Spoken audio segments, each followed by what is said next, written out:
Mateo 12. Los líderes religiosos continúan rechazando a Jesús. A controversias del día de reposo. 1:1-2. Los fariseos condenan a los discípulos de Jesús por cosechar en el día de reposo. En aquel tiempo iba Jesús por los sembrados en un día de reposo, y sus discípulos tuvieron hambre, y comenzaron a arrancar espigas y a comer.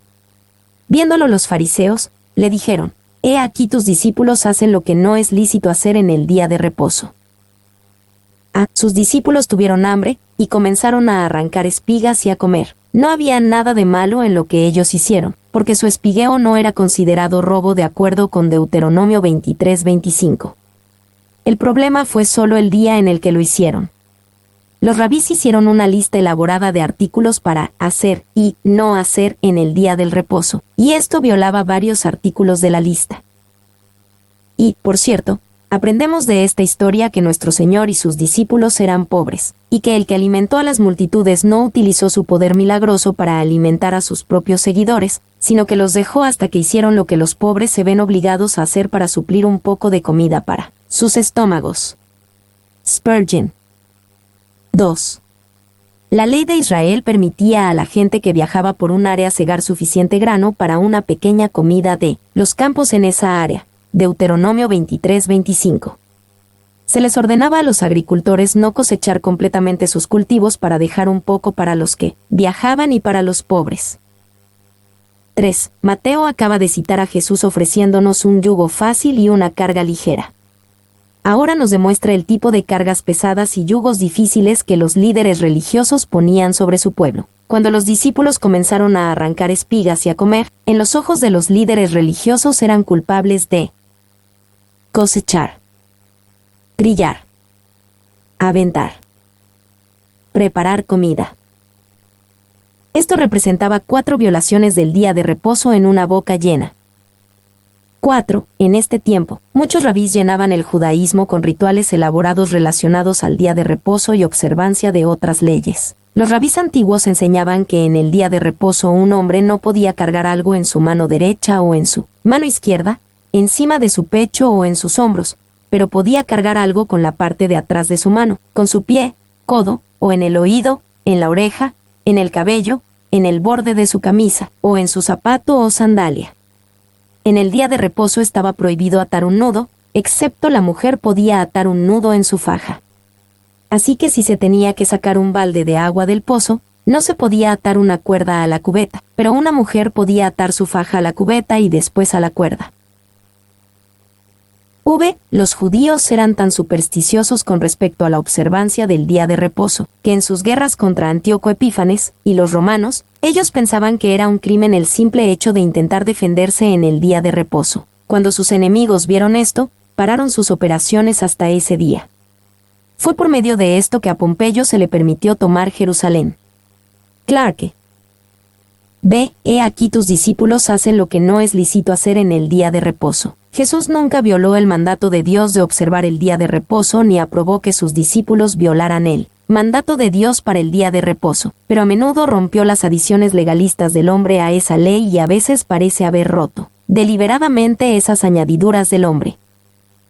Y incluso algunos judíos del tiempo de Jesús reconocieron que las reglas sobre el día de reposo eran en su mayoría adiciones humanas a la ley. Carson cita una antigua escritura judía que decía: las reglas acerca del día de reposo son como montañas colgando de un cabello, porque las escrituras son cortas y las reglas son muchas. 2. Los fariseos aquí parecen estar trabajando arduamente supervisando y acusando a los discípulos. Esta era una violación mayor del día de reposo. ¿Acaso no rompieron con el día de reposo al vigilarlos? Spurgeon. 2, 3-8. Jesús defiende a sus discípulos. Pero él les dijo: ¿no habéis leído lo que hizo David, cuando él y los que con él estaban tuvieron hambre, como entró en la casa de Dios, y comió los panes de la proposición, que no les era lícito comer ni a él ni a los que con él estaban, sino solamente a los sacerdotes? ¿O no habéis leído en la ley, como en el día de reposo los sacerdotes en el templo profanan el día de reposo, y son sin culpa? Pues os digo que uno mayor que el templo está aquí. Y si supieseis qué significa, misericordia quiero, y no sacrificio, no condenaríais a los inocentes, porque el Hijo del Hombre es Señor del día de reposo. ¿No habéis leído lo que hizo David, cuando él y los que con él estaban tuvieron hambre? El primer principio que Jesús presentó es simple e ilustrado por la experiencia de David con los sacerdotes y los panes de la proposición, 1 Samuel 21. Jesús les recordó que las necesidades humanas son más importantes que cumplir con rituales ceremoniales. Y el incidente con David fue una defensa válida, porque era un caso de comer. Probablemente ocurrió en el día de reposo, 1 Samuel 21:6. No solo se refería a David, sino también a sus seguidores. 2. El contexto de David tomando el pan en 1 Samuel 21 demuestra que estaba justificado que él lo tomara. Haber comido el pan sagrado por profanidad, o fanfarronería o ligereza, podría haber involucrado al ofensor en el juicio de muerte, pero hacerlo en necesidad urgente no era culpable en el caso de David. Spurgeon. B. Los sacerdotes en el templo profanan el día del reposo y son sin culpa. El segundo principio que Jesús presentó también es simple. Los mismos sacerdotes rompen las reglas del día de reposo todo el tiempo. Quizás los fariseos no entendían tanto acerca del día de reposo como ellos pensaban. Y el ritual del templo siempre involucraba trabajo, encender fuegos, el sacrificio y preparación de los animales, el llevarlos al altar y muchas otras cosas. En realidad, este trabajo era el doble en el día de reposo, ya que en el sábado las ofrendas eran el doble. Véase Números 28:9. Barclay. 2. La referencia al pasaje misericordia quiero, y no sacrificio, Oseas 6:6. Y la falta de entendimiento de los fariseos de este principio también fue una manera en que Jesús cuestionó la confianza que los fariseos tenían en sus tradiciones hechas por el hombre. Ellos usaban esas tradiciones para levantar principios como sacrificio sobre principios como misericordia, cuando Dios quería que hicieran lo contrario. 3. Cuando dos leyes con respecto a alguna circunstancia parecen chocar una con otra, de modo que no podemos obedecer a ambas, nuestra obediencia corresponde a aquella ley más excelente. Paul. C. Porque el Hijo del Hombre es Señor del día de reposo. El tercer principio es el más dramático, basado en quién es Jesús. Él es mayor que el templo, por mucho que honraran y valoraran el templo. Más aún, Él es Señor del día de reposo. Y esto era una declaración directa de deidad. Jesús dijo que Él tenía la autoridad para saber si sus discípulos habían quebrado la ley del día del reposo, porque Él es el Señor del día de reposo. 2. Jesús ciertamente era mayor que el templo. Considerando lo altamente estimado que era el templo en los días de Jesús, esta fue una declaración sorprendente. Sin embargo, el templo tal como estaba en el tiempo de Jesús no tenía el arca del pacto, esa demostración importante del trono y la presencia de Dios. Sin embargo, Jesús era una demostración mucho mayor de la presencia de Dios, Él era Dios hecho carne. El templo también carecía de Shequim, Urim y Tumim, y el fuego sagrado del cielo. Pero, Jesús es todas estas cosas para nosotros, ciertamente Él es más grande que el templo. 3. Ya que Jesús es mayor que el templo, debemos considerarlo como tal. El templo era admirado con amor y maravilla, debemos admirar a Jesús aún más. El templo se visitaba con gozo, debemos venir a Jesús con aún más gozo. El templo era honorado como un lugar santo, debemos honorar a Jesús aún más. El templo era un lugar de sacrificio y servicio, debemos hacer aún más por Jesús. El templo era un lugar para adorar, debemos adorar a Jesús aún más. 3. 9-14. Una controversia con respecto a la sanación en día de reposo. Pasando de allí, vino a la sinagoga de ellos, y he aquí había allí uno que tenía seca una mano, y preguntaron a Jesús, para poder acusarle, ¿es lícito sanar en el día de reposo? Él les dijo, ¿qué hombre habrá de vosotros, que tenga una oveja, y si ésta cayere en un hoyo en día de reposo, no le eche mano, y la levante? Pues, ¿cuánto más vale un hombre que una oveja? Por consiguiente, es lícito hacer el bien en los días de reposo. Entonces dijo a aquel hombre, extiende tu mano. Y él extendió, y le fue restaurada sana como la otra. Y salidos los fariseos, tuvieron consejo contra Jesús para destruirle. Vino a la sinagoga de ellos. Un tema general a lo largo de esta sección de Mateo es la oposición creciente en contra de Jesús. Algunas veces esta oposición es expresada contra él directamente y otras veces por ataques a sus discípulos. Sin embargo, vemos que Jesús, como un hombre judío fiel, continuó yendo a la sinagoga normalmente. Podríamos decir que Jesús era un hombre fiel que iba a la iglesia, incluso cuando tenía buenas razones para no hacerlo. Y Jesús dio el ejemplo de atender a la alabanza pública. Las sinagogas no tenían cita divina para autorizarlas, pero en la naturaleza de las cosas debe ser correcto y bueno reunirse para alabar a Dios en su propio día, y por lo tanto Jesús estaba ahí. Él no tenía nada que aprender, sin embargo, él fue a la asamblea en el día que el Señor Dios había santificado. Spurgeon. Uno que tenía seca una mano. A lo mejor, los líderes religiosos vieron al hombre que tenía seca una mano como un caso de prueba interesante. Es más probable que miraron al hombre como carnada para una trampa de controversia del día de reposo para Jesús. En contraste, Jesús miró al hombre con ojos de compasión. Y estos acusadores también sabían que Jesús haría algo cuando viera a este hombre necesitado. En este sentido, estos críticos tenían más fe que muchos de nosotros. A veces parecemos dudar que Jesús quiere satisfacer real o milagrosamente las necesidades de los demás. Es lícito sanar en el día de reposo. Jesús expuso la hipocresía de ellos al mostrar que le prestaban mayor importancia a sus posesiones personales que a un hombre necesitado, discutiendo persuasivamente que no es malo hacer el bien en el día de reposo. Entonces Jesús sanó al hombre con compasión. Y la mano seca era literalmente seca, es decir, sin vida, quizá paralizada. Por lo tanto, el hombre no estaba en peligro inminente de muerte, lo que solo justificaba el tratamiento en el día de reposo según Mishnah Yoma 8:6. Él podría ser sanado al día siguiente. Franz. Extiende tu mano. Cuando Jesús le ordenó al hombre, extiende tu mano, le mandó al hombre que hiciera algo imposible en su condición actual. Pero Jesús dio tanto el mandato como la habilidad de cumplirlo, y el hombre puso de su esfuerzo y fue sanado. Y la mano del hombre estaba seca, pero la misericordia de Dios todavía le había preservado el uso de sus pies. Dios los usa para traerlo a la alabanza pública de Dios, y Jesús lo encuentra y lo sana ahí. Clarke. 2. Él extendió su mano sanada, suponiendo que hasta que no tuviera restauración la mano no se podría extender. La curación y el estirar la mano pueden concebirse como contemporáneas. Brace. 3. Cristo a veces usaba la ceremonia de poner su mano encima, aquí no lo hace, para hacernos saber que eso era una señal de lo que fue hecho por su poder. Paul.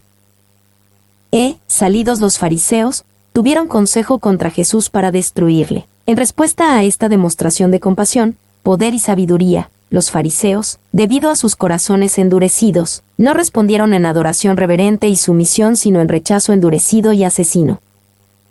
Y este es un desarrollo significativo en la oposición contra Jesús por parte de los líderes religiosos. Hasta ahora, habían estado contentos con encontrarle culpas. Ahora se procede a conspirar contra su vida, un tributo a su poder. Tal es el fruto maligno de las controversias del día de reposo. Brace. 2. Lucas 6:11 dice que los críticos de Jesús se llenaron de furor cuando Jesús sanó a este hombre. Que fue más una violación del día de reposo, cuando Jesús sanó a un hombre, o cuando estos hombres llenos de furor tuvieron consejo para el asesinato de un hombre piadoso que nunca había pecado contra nadie. 4. 15-21. A pesar del rechazo de los líderes religiosos, la gente común todavía sigue a Jesús, y él sigue siendo el siervo elegido de Dios.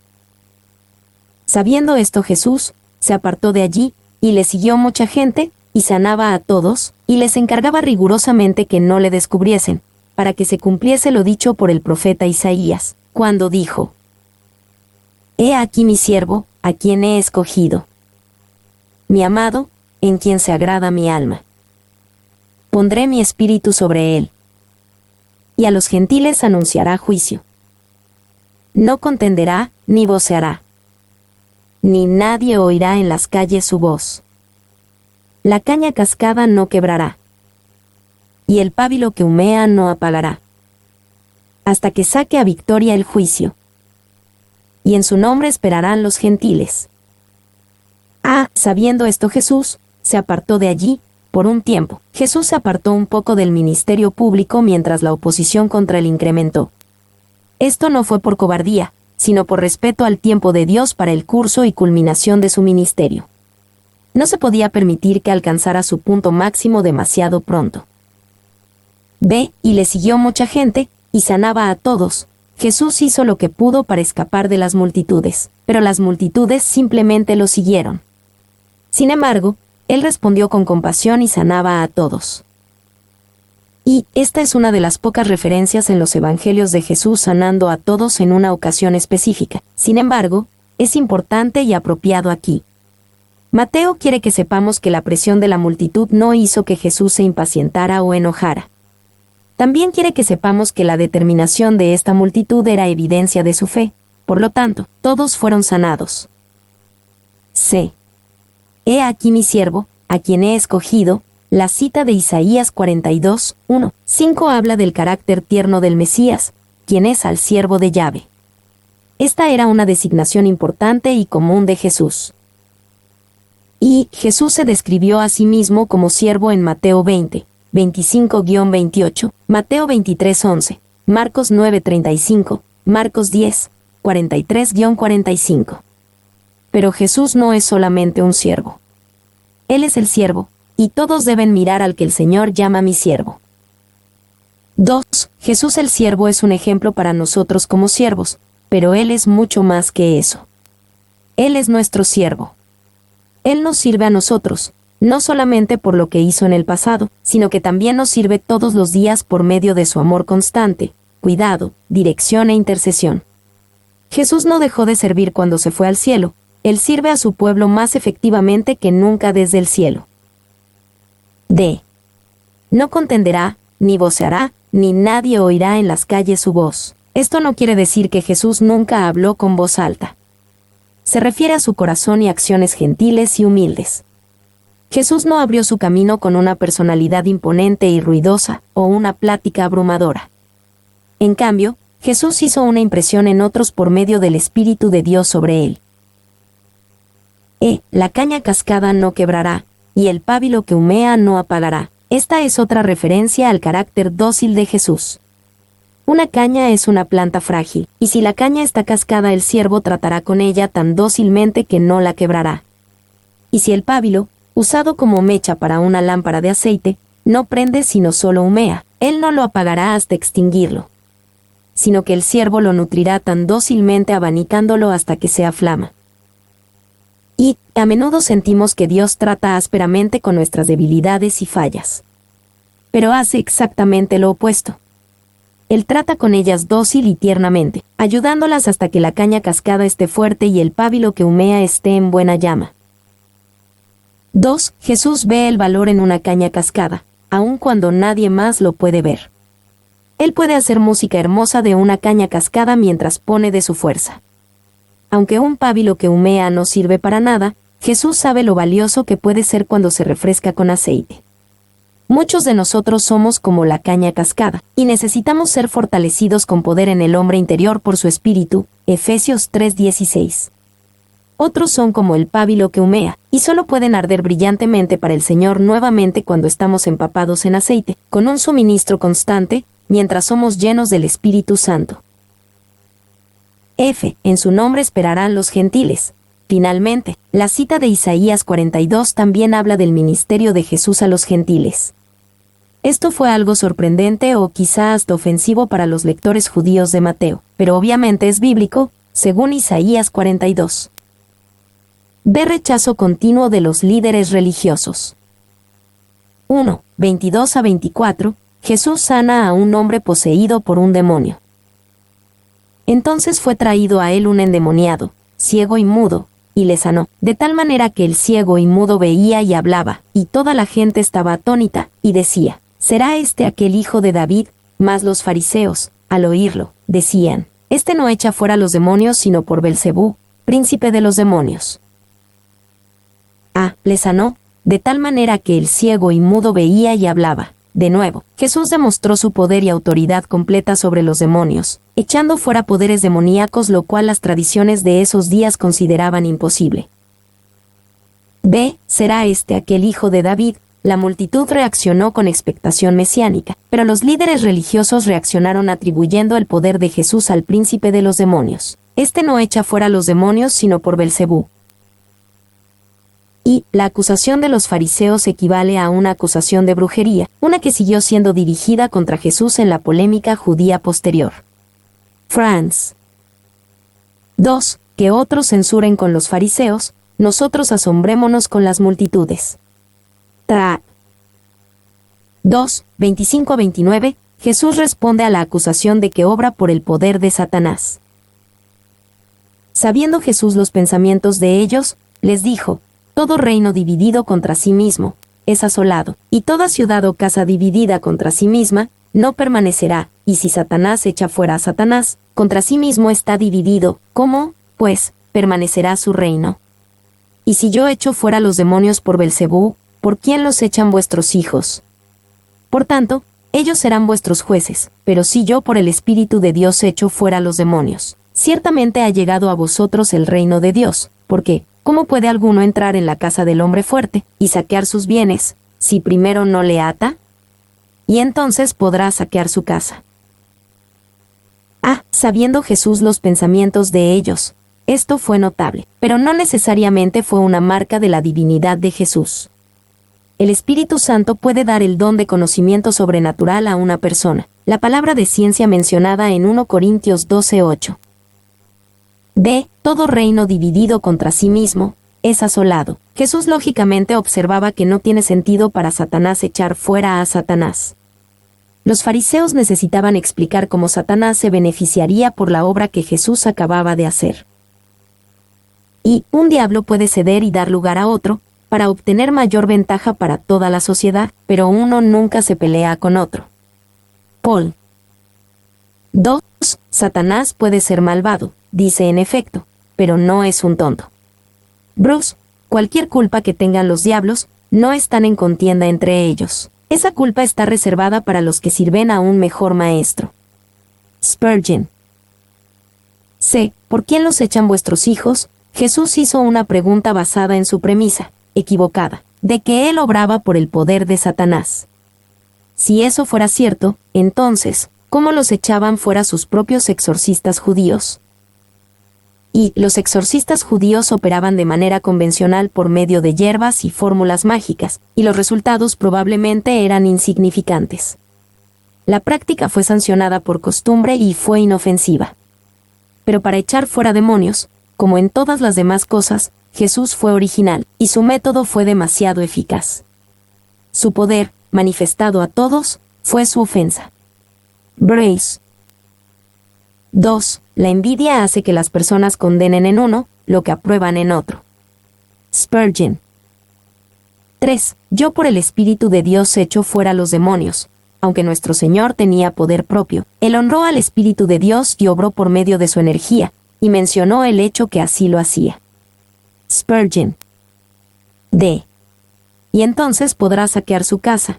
Usando una analogía, Jesús explicó su autoridad para atar el poder de Satanás. Él es más fuerte que el hombre fuerte. Al hacerlo, Jesús presentó un principio valioso en la guerra espiritual al recordarnos que Él nos da permiso de usar su nombre y autoridad, dándonos la fuerza que necesitamos para atar al hombre fuerte. Y Jesús también dejó en claro que era el hombre más fuerte que no estaba cautivo bajo el hombre fuerte. Su mensaje fue: no estoy bajo el poder de Satanás. En cambio, estoy demostrando que soy más fuerte que él al echarlo fuera de los que ha poseído. El hecho de que he podido invadir el territorio de Satanás con éxito es prueba de que está atado y no tiene poder para resistir. Barclay. 2. Jesús mira a cada vida que es liberada del dominio de Satanás y dice: estoy saqueando el reino de Satanás una vida a la vez. No hay nada en nuestra vida que se tenga que quedar bajo el dominio de Satanás. Aquel que ata al hombre fuerte y saquea sus bienes es nuestro Señor resucitado. 3, 30 a 32. Jesús revela el lugar desesperado de aquellos que podrían ser lo suficientemente endurecidos para atribuir sus obras al poder satánico.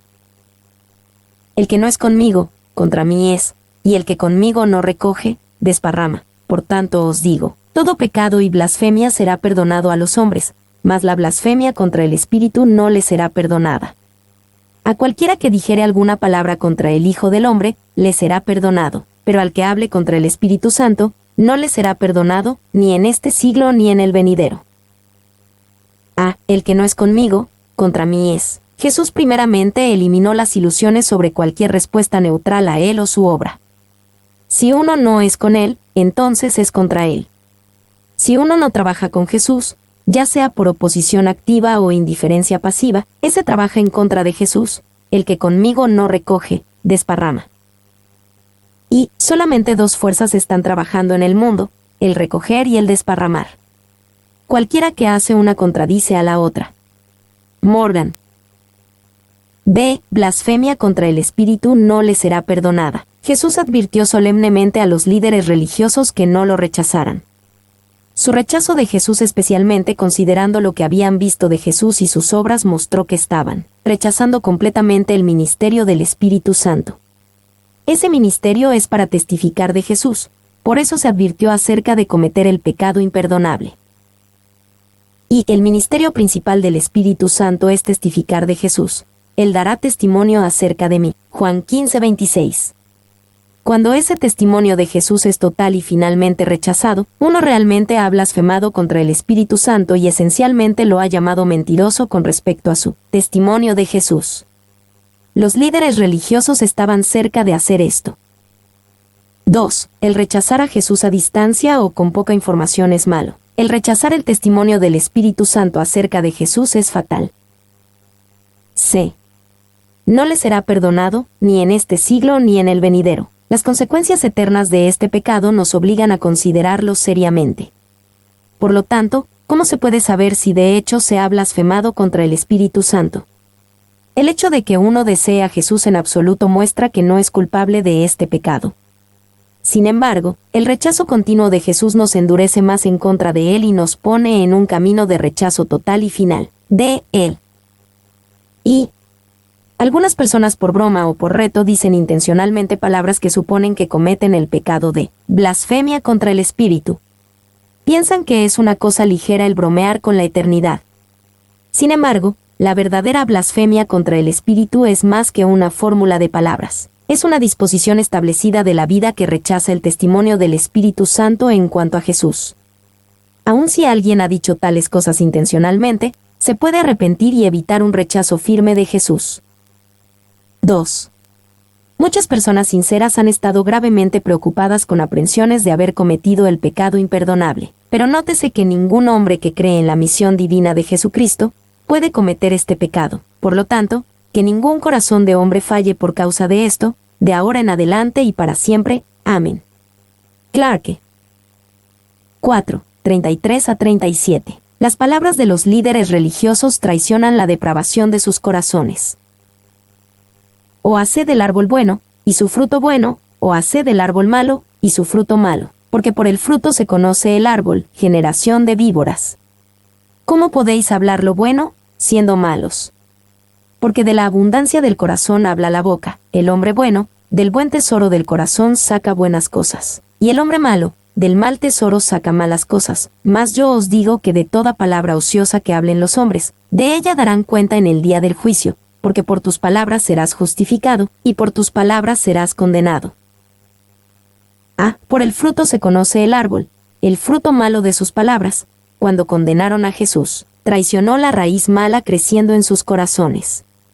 Si ellos tuvieran sus corazones rectos con Dios, sus palabras hacia Jesús también hubieran sido buenas.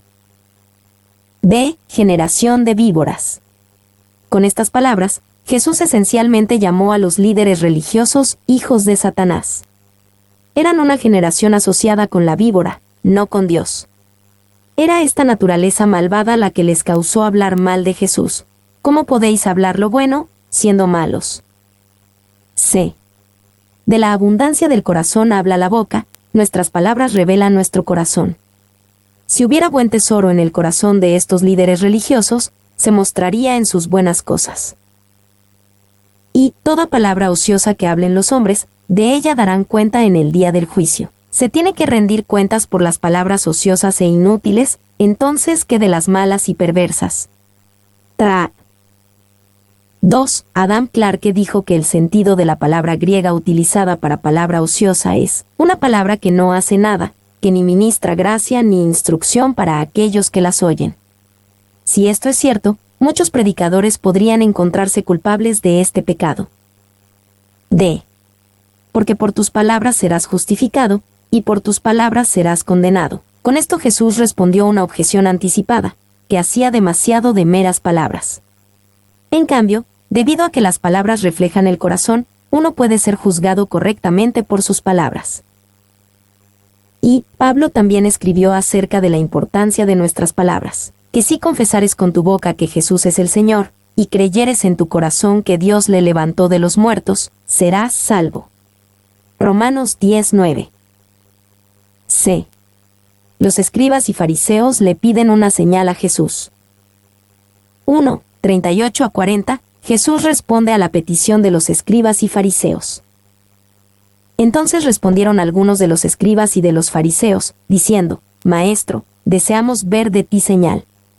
Él respondió y les dijo, la generación mala y adúltera demanda señal, pero señal no le será dada, sino la señal del profeta Jonás, porque como estuvo Jonás en el vientre del gran pez 3 días y 3 noches, así estará el Hijo del Hombre en el corazón de la tierra 3 días y 3 noches.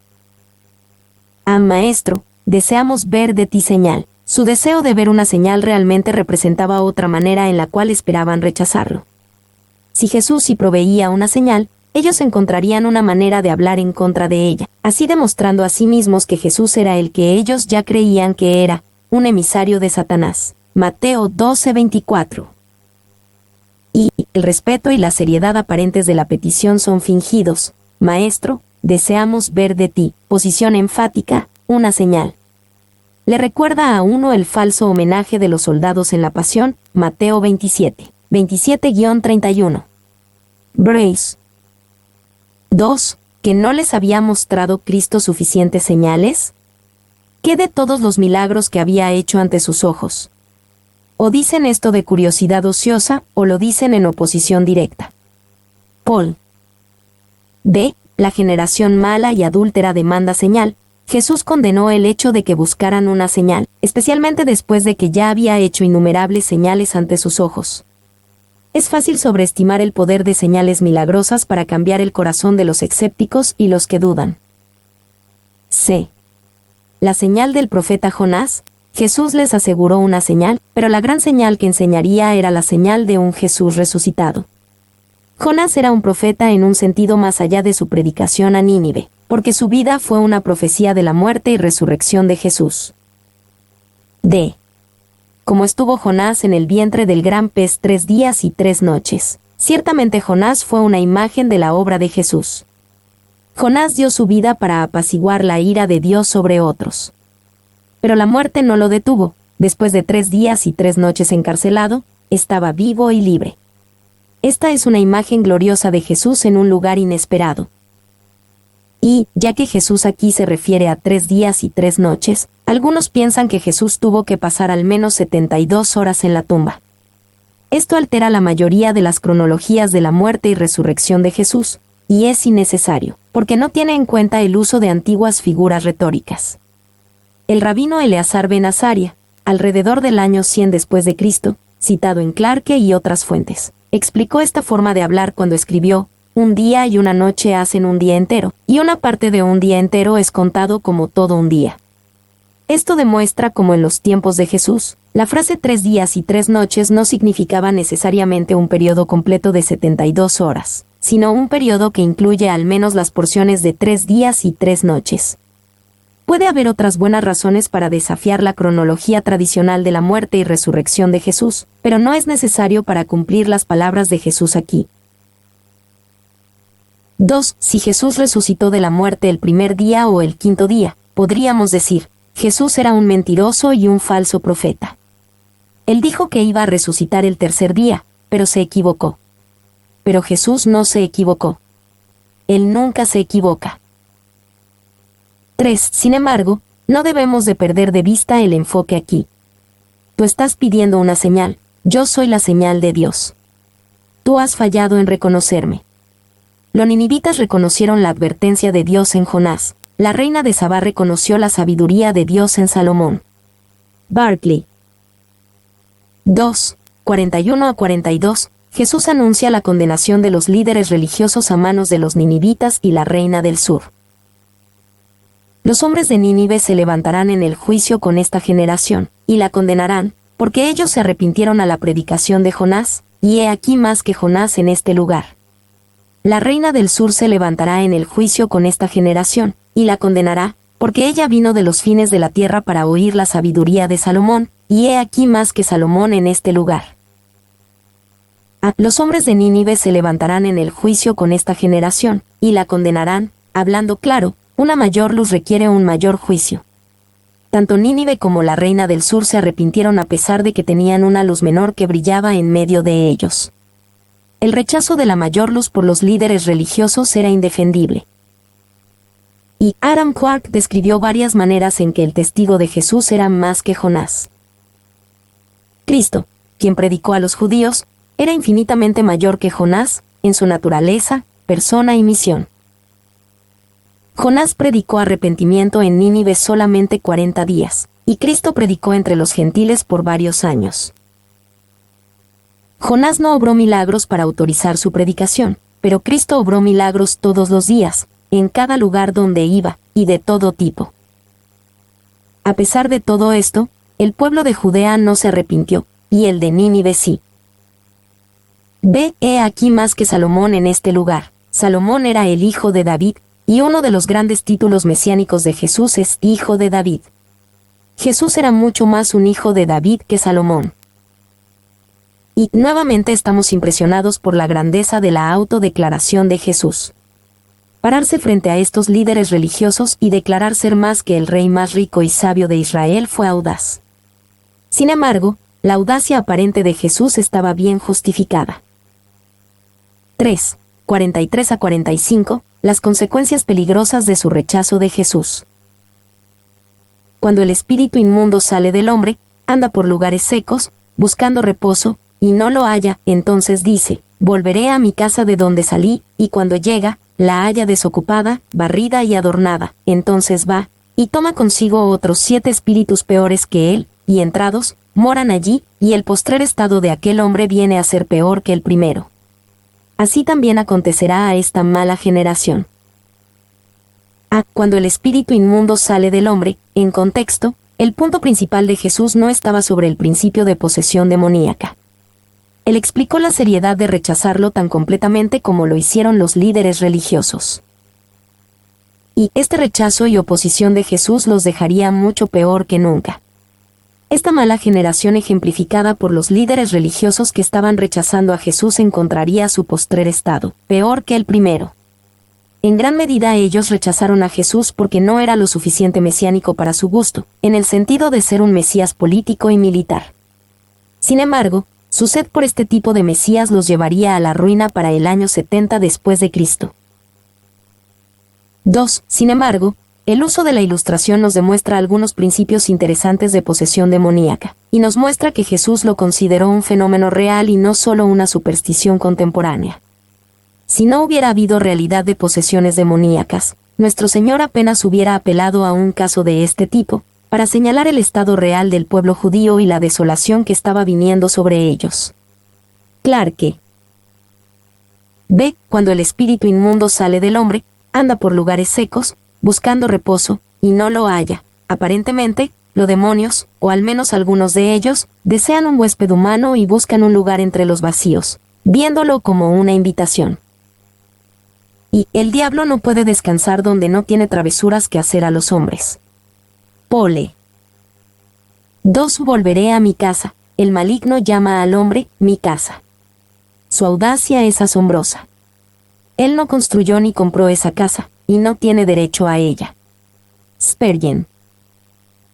3. Un demonio solamente puede habitar a alguien si la haya desocupada, es decir, sin el Espíritu de Jesucristo morando dentro. Si se encuentra desocupada, al demonio no le importa si también se encuentra barrida y adornada. El diablo no tiene ninguna objeción con que su casa esté barrida y adornada, ya que un moralista puede ser tan verdaderamente su esclavo como el hombre de hábitos viciosos. Mientras que el corazón no esté ocupado por su gran enemigo, y pueda usar al hombre para sus propios propósitos, el adversario de almas le permitirá reformar tanto como quiera. Spurgeon. 4. Si estamos llenos de Jesús nacidos de nuevo por medio del Espíritu de Dios, entonces no podemos estar vacíos, por lo tanto, estar habitados por demonios. Aunque Él nos sacuda sus cadenas, no puede clavarnos sus colmillos. C. Y el postrer estado de aquel hombre viene a ser peor que el primero. Esto presiona la urgencia de ser llenados del Espíritu de Jesucristo. Hay algo peor que ser simplemente poseído por un demonio. Uno puede ser poseído en mayor medida hacia una gran miseria. La respuesta a tal miseria es ser llenado del Espíritu de Jesucristo.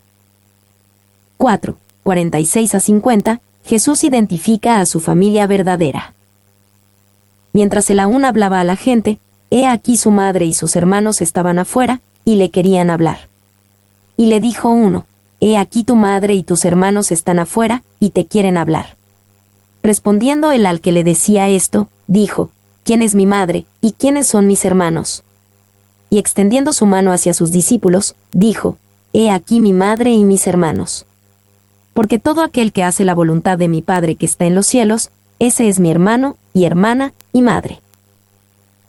Su madre y sus hermanos estaban afuera, y le querían hablar. Considerando el contexto general de oposición a Jesús, puede ser que la familia de Jesús quería apelar a él para que no fuera tan controvertido en su ministerio. Y los miembros de su familia habían venido para llevárselo, porque pensaban que estaba fuera de sí. No cabe duda de que los fariseos habían representado su ministerio a sus familiares que pensaron que era mejor retenerlo. Spurgeon. B. ¿Quién es mi madre? ¿Y quiénes son mis hermanos? Podríamos haber esperado que la familia de Jesús tuviera privilegios especiales delante de él. Casi nos sorprende que no tenían tales privilegios especiales. ¿Y quién es mi madre? María, la madre de Jesús, no tenía ningún favor especial con Jesús ni entonces ni ahora. Ella es un maravilloso ejemplo de alguien que fue privilegiada por Dios y estuvo junto a Jesús, pero no está en un nivel más alto que cualquiera que hace la voluntad de mi Padre. 2. ¿Quiénes son mis hermanos? Jesús claramente tenía hermanos. La idea católica romana de la virginidad perpetua de María está en contradicción con el significado de la Biblia, pero los hermanos de Jesús nunca parecieron apoyar su ministerio antes de su muerte y resurrección. Juan 7:5. 3. La manera más natural de entender hermanos es que el término se refiere a los hijos de María y José, por lo tanto, a los hermanos de Jesús por parte de su madre. Los esfuerzos para hacer que hermanos signifique otra cosa son, nada menos que exégesis descabelladas en apoyo de un dogma que originó mucho después del Nuevo Testamento. Carlson. C. Porque todo aquel que hace la voluntad de mi Padre que está en los cielos, ese es mi hermano, y hermana, y madre. Estos amados que hacen la voluntad de Dios están en contraste con la generación mala y adúltera representada por los fariseos, Mateo 12:39. Y no le da vergüenza llamarlos hermanos. Spurgeon. 2. Podemos ver esto como una invitación llena de gracia, incluso a estos líderes religiosos que profundizaban su hostilidad contra Jesús y conspiraban contra él. Aún ellos podían venir y ser parte de su familia. 3. Esos son los parientes más reconocidos de Cristo quienes están unidos a Él por lazos espirituales, y que han sido hechos uno con Él por medio de la habitación de su Espíritu. En general, suponemos que los familiares de Cristo deben haber compartido mucha de su afectuosa atención, y sin duda alguna, lo hicieron. Pero aquí vemos que quien hace la voluntad de Dios es igualmente estimado por Cristo, como su hermano, hermana, o incluso su madre. Clarke. 4. Lo único que se puede aprender más de este párrafo es lo queridos que son los creyentes y las personas santas para Cristo. Él los considera tan queridos como madres, hermanos o hermanas, y por lo tanto nos enseña la estima que debemos tener por ellos.